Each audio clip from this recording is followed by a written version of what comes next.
In this exercise we're going to attempt what is probably one of the most challenging cases of partial interest that you're likely to find. And for that reason I'm going to step you through the solution to this model. However, I'm not encouraging you to go through this presentation all at once and simply look at the answers. Unfortunately, while some of you may choose to go that way, you won't learn a great deal. It will just be Dr. Small demonstrating some Excel tricks. And while you might learn how to solve this particular puzzle in this particular form, you won't really go too far to being able to produce your own solutions to your own problems as you go through your professional lives. And so for that matter, I recommend that if possible, you stop this presentation at various points as we go through, and I should be pointing those out to you as we go along, and try and solve the next part of the model by yourself before I actually demonstrate it to you. And that way you can step through and hopefully master this problem yourself and simply be watching me come back afterwards and confirm your smartness.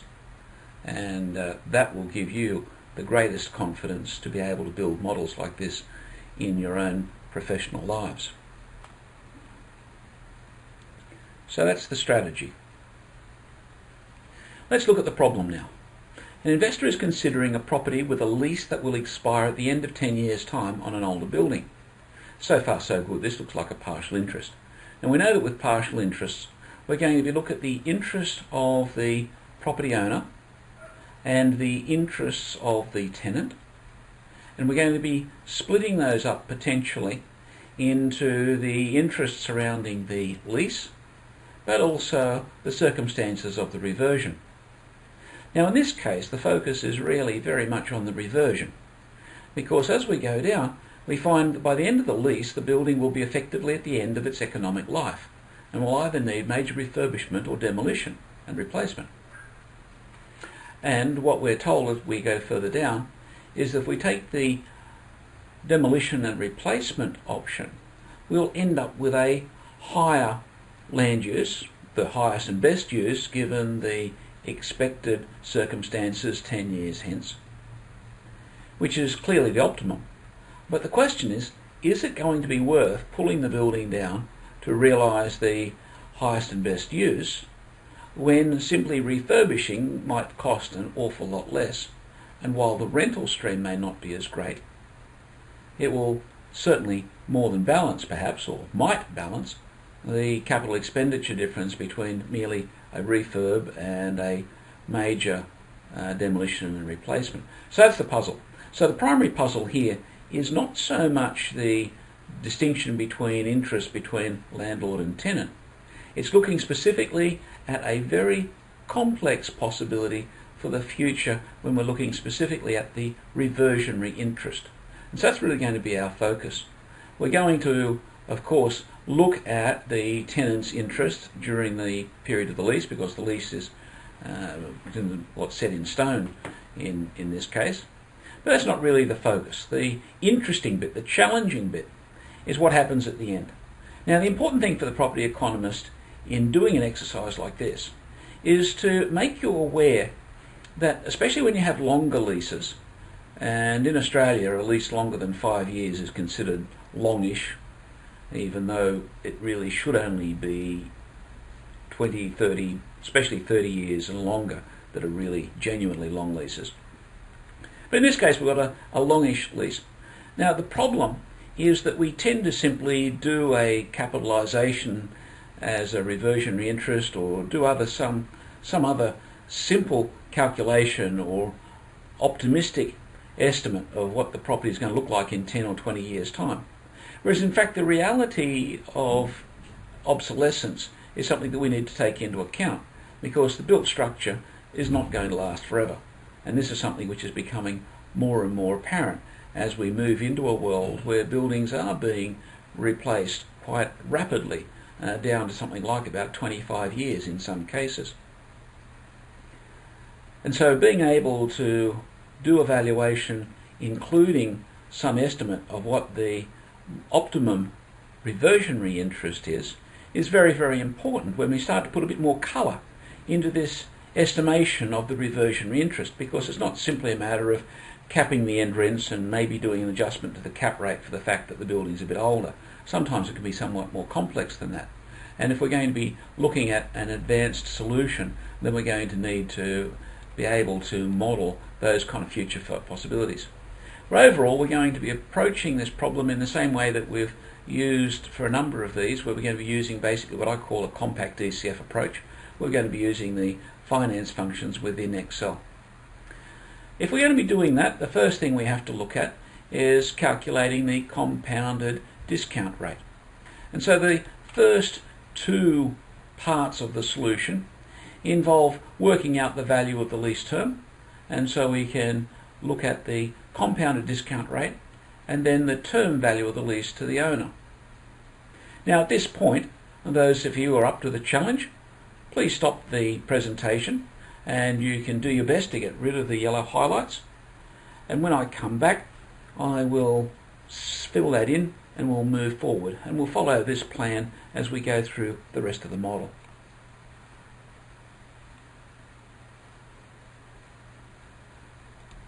For those of you who have done this exercise yourselves, you should now have 11.22 using the data in the exercise as the compounded discount rate. You do that by following the little hint to the right, which gives you that familiar equation for working out the compound interest rate, and we're really working on the rates that are in rows 29 and 30 for that equation. So that's fairly straightforward. From that we can work out the term value of the lease to the landowner. In this case this is the investor we're considering, fairly easily using the PV function, and in this case what we can see is that the PV is the PV using the rate, which comes from the compounded discount rate, the number of periods, which comes to us from row 18, which is 10, and the current rent, which is in row 19, and you'll notice I've put a negative value on the rent there. That negative value, as you'll recall, simply gives us the correct sign result for the overall function, and we get a very nice round number there, well not round number, but a very nice number there of 2 million or a little tad more. Okay, so that's calculated the lease interest, the value of the term to the landowner. Next thing we want to look at is the value of the reversion with refurbishment. Likewise, as with the first section, I'll leave you now to see how far you can get into these yellow highlights before you come back to my commentary and explanation of how to solve the puzzle. Now this is where the calculations get a bit more interesting. You'll notice I've split the screen by bringing the split bar down on the vertical scroll bar so that we can see our data more easily while being able to get down to the part of the model that we're currently interested in. When we look at the refurbishment cost in 10 years' time, that's simply the refurbishment cost today, which we find from row 20, then escalated by the building price index growth, or the escalation in building prices, which we find in row 27. And so the equation there is D20 multiplied by 1 plus the BPI raised to the number of years into the future, which is the years left in the lease, or 10. So that equation is fairly straightforward. The net rental after refurbishment in 10 years' time has a very similar form to the equation that we wrote in row 43.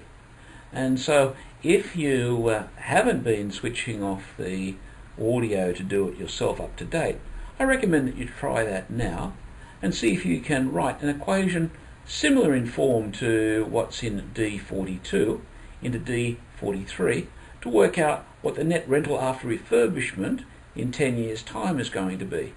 A little bit of a hint, the net rental after refurbishment is given to us in row 21. You should have now an equation that looks like what is on the screen. That's D21 multiplied by 1 plus the market property growth rate, which is D28, raised to the D18th power, which is 10.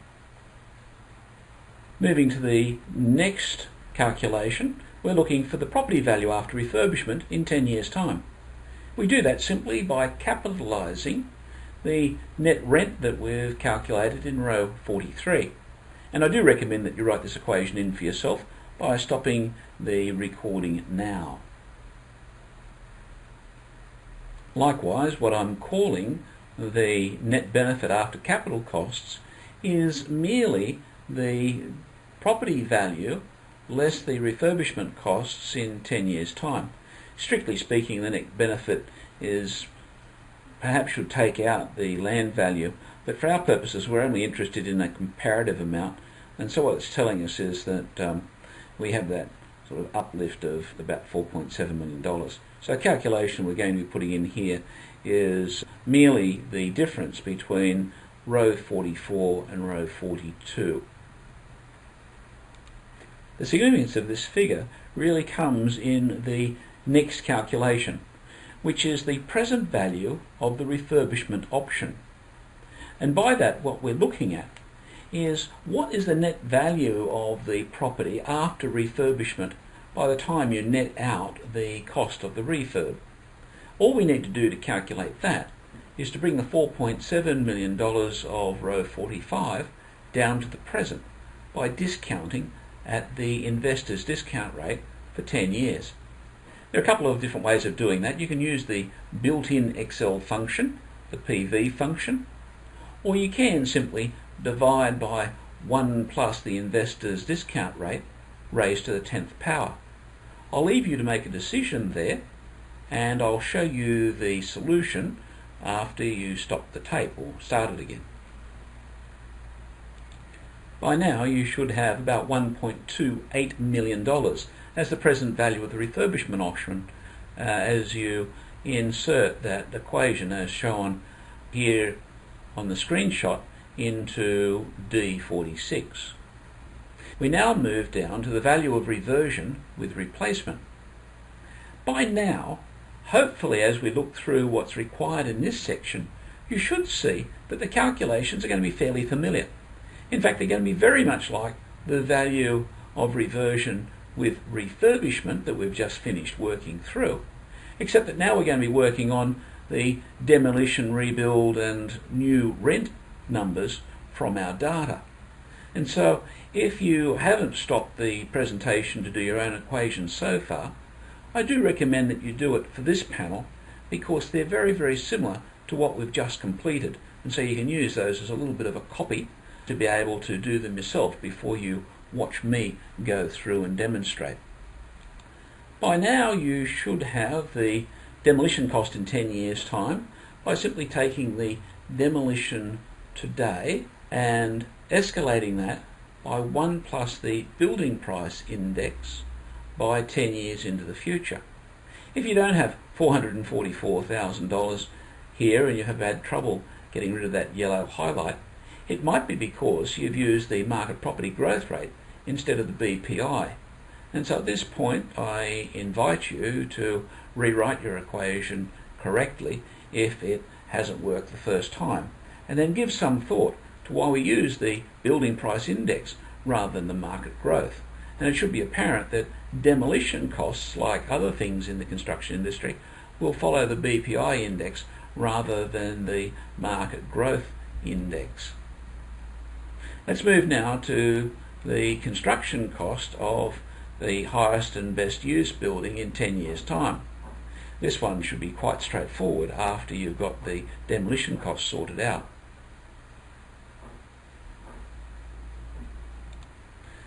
So for D50 we should have $4.4 million, and you'll notice the happy coincidence that only happens in models where the demolition cost just happens to be 10% of the construction cost. However, we won't worry too much about the precision of the numbers in this case. By the way, you'll be able to find demolition costs in your Rawlinsons if you need to do one of these in real life. Next we look at the net rental of the highest and best use building, PV, in 10 years' time. And again we'll be using very much the same mathematics here, except that you'll notice here that we're working out the rental of the highest and best use building in 10 years' time. I'll leave you to put the equation in. The net rental of the highest and best use building we were given in data in row 25, and so we merely escalate that by 10 years using the market property growth rate, and so it gives us the $703,000.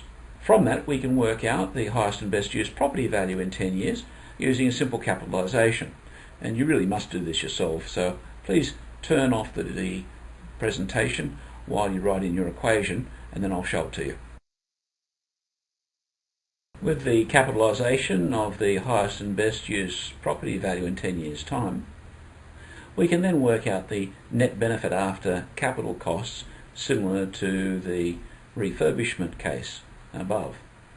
And that should give you a equation, or rather a result, of $2.1 million of net benefit after the capital costs. By the way, keep in mind that the capital costs involved for the highest and best use building include not only the construction costs but also the demolition costs.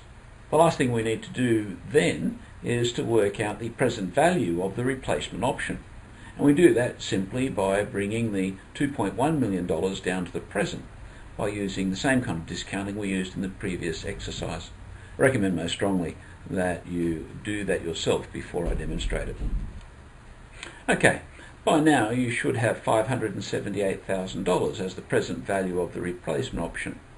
Only you'll notice here that I've calculated it two ways, one using Excel's built-in PV function, where you'll notice that I use double commas rather than bother to put a zero for the payment, which is the more common way we tend to use this equation. But by just putting the double commas, Excel sees that the payment, the regular payment in the PV function, is not being used, but instead I insert the future value, which often is simply left out when I use this function. So I'm using the Excel FV function in a slightly different way to the way that we commonly use it, but a very convenient way anyway.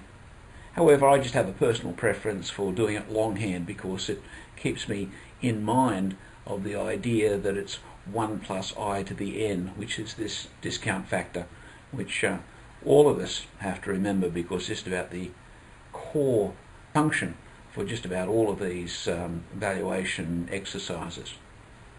Okay, now we move down to the very last part, which is the total value to the owner. Very, very simply, and these are the term plus reversion with refurbishment compared to the term plus reversion for replacement. Good idea for you to just whiz those in. They're simple additions, and you should be able to get rid of those yellow highlights yourself very easily. So do that now. What we can see is that the term and reversion with refurbishment means that the property has a net value to the investor of $3.3 million in this case. That can be compared to the term plus reversion with replacement, which only has a value of $2.6 million. And so what that tells the investor is that overall, depending on their option, the property is worth at least $2.6 million, if we can maybe argue the toss to say that the property should be replaced, the building should be replaced. But seeing that potential upside where the refurbishment appears to give the better value, probably because the refurbishment is relatively inexpensive compared to the difference in rent that results between the refurbished rent and the highest and best use rent. So it's one of those places where even though the valuer might be trained to highest and best use, in this case it actually becomes more attractive for the investor, and therefore from a value point of view we would go the other way. From a valuation point today, we would actually say that the highest and best use of the building is to continue it on refurbished with the suboptimal rent but the overall benefit of simply not having that extra construction and demolition cost, which gives us that edge of about $700,000. Obviously, the investor would be looking at the 3.3 as the more attractive, and if we were doing this assignment for the present building owner, we would be insisting on a value of the property that would reflect the expectation of the 3.3 rather than the 2.6. Okay, doing this exercise has taken us through some pretty thoughtful modelling, and it gets us to think about this whole question of what happens in the reversion situation, what's happening to the property off in the future. Now, the learning that we get from going through this exercise can actually be extended a fair bit further than simply this exercise. Because what it should do is sensitise us to the question that whenever we use discounted cash flow methods to look at the value of some complex building, if we're using a fairly long DCF, we need to be sensitive to the fact that we simply can't cap the last rent and assume that all will be right off into the future. It might be that there are circumstances where in 10, 20, 30, 40 years, the building will have a very different future, and the situation there could be very, very different. And so to do these assignments thoroughly, you at least have to investigate what needs to be done or what's forecast to be needed to be done to the property at the time of the end of the DCF, rather than simply applying capitalisation as though the building looks more or less the way that it does at present. This is becoming more and more important because whereas 30, 40, 50 years ago, buildings tended to be built with the expectation of being used for a long period of time, and certainly you see this with the heritage buildings, which still tend to dominate our inner city areas very often. They actually have life expectancies that are somewhat longer. And so the whole problem with going from a world where buildings are kept for long periods of time to one where they're being knocked over after 25, 30 years or so, we really need to have quite a careful eye on what's going to happen at that notional sale at the end of our DCF, or in these term and reversion problems, what's going to be happening for the reversion case. You can also apply some of the ideas and the approaches that are used in this exercise to a lot of other modelling cases, so it's a very, very useful one to totally master.